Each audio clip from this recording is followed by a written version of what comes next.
ಗಾಡಿ ಸ್ಟಾರ್ಟ್ ಮಾಡಿ. ರೇ, ಕ್ಲಚ್ಚಿಂದ ಕಾಲ್ ಎತ್ತಬೇಕಾದ್ರೆ ನಿಧಾನಕ್ಕೆ ಎತ್ತಿ ಅಂತ 100 ಸಲ ಹೇಳ್ಕೊಟ್ಟಿದ್ದೀನಿ ತಾನೆ. ಇನ್ನು ಎಷ್ಟು ಸಲ ಹೇಳ್ಕೊಡ್ಬೇಕು? ಅದಾದ್ಮೇಲೆ ನಿಧಾನವಾಗಿ ಆಕ್ಸಿಲೇಟರ್ ಕೊಡ್ಬೇಕು. ಏನಾದ್ರೂ ಅರ್ಥ ಆಯ್ತಾ? ಮುಂದೆ ನೋಡ್ಕೊಂಡು ಗಾಡಿ ಓಡಿಸ್ರಿ. ಮಾಸ್ಟ್ರೇ, ಈ ಕ್ಲಚ್ಚು ಆಕ್ಸಿಲೇಟರ್ ಒಂದೇ ಸತಿ ಹೋಗ್ತಾರೆ ಏನಾಗತ್ತೆ ಹೇಳಿ? ಕಾರ್ಗೇನು ಆಗಲ್ಲ, ಆದ್ರೆ ನಿಮ್ ಬಾಯೊಳಗೆ 3-4 ಹಲ್ಲು ಉಳಿದಿದ್ಯಲ್ಲ, ಅದೆಲ್ಲ ಉದುರೋಗ್ತವೆ.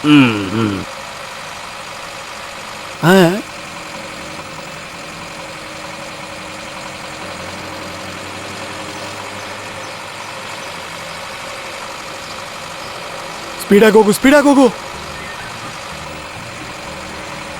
ಲೆಫ್ಟ್ ತಿರುಗಿಸು. ಯಾಕೆ ಸ್ಟ್ರೈಟ್ ಆಗೇ ಹೋಗ್ತಾ ಇದೆಯಾ? ಇನ್ನು ಸ್ಪೀಡಾಗಿ ಹೋಗು, ಸ್ಪೀಡಾಗಿ ಹೋಗು.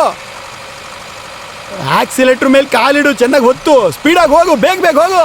ಸ್ಪೀಡಾಗಿ ಹೋಗಯ್ಯ, ಸ್ಪೀಡಾಗಿ ಹೋಗು, ಸ್ಪೀಡಾಗಿ ಹೋಗು. ಇನ್ನೂ ಸ್ಪೀಡು. ಗಾಡಿನೇನ ಯಾ ರೋಡಲ್ಲಿ ಭರತನಾಟ್ಯ ಮಾಡಿಸ್ತಾ ಇದ್ಯಾ? ನೆಟ್ ಸ್ಪೀಡಾಗಿ ಹೋಗು ಅಂತ ಹೇಳಿದ್ರೆ ಅರ್ಥ ಆಗ್ತಿಲ್ವಾ? ಹೋಗಯ್ಯ ಸ್ಪೀಡಾಗಿ, ಬೇಗ ಬೇಗ ಹೋಗು. ಇದಕ್ಕೆ ಯಾಕಯ್ಯ ಇಷ್ಟೊಂದು ಕಷ್ಟಪಡ್ತಾ ಇದೆಯಾ? ಗೇರ್ ಶಿಫ್ಟ್ ಮಾಡು, ಕ್ಲಚ್ ಹಿಡ್ಕೋ, ಹೋಗು ಸ್ಪೀಡಾಗಿ. ಹೋಗಯ್ಯ, ನೆಟ್ಗೆ ಹೋಗಯ್ಯ. ಯೋ, ಹೆಂಗಯ್ಯ ಹೋಗ್ತಿದ್ಯಾ? ಅಯ್ಯಯ್ಯೋ, ಮುಂದೆ ನೋಡಯ್ಯ, ನೆಟ್ಗೆ ಹೋಗಯ್ಯ, ತಿರುಗ್ಸಯ್ಯ. ಅಯ್ಯೋ.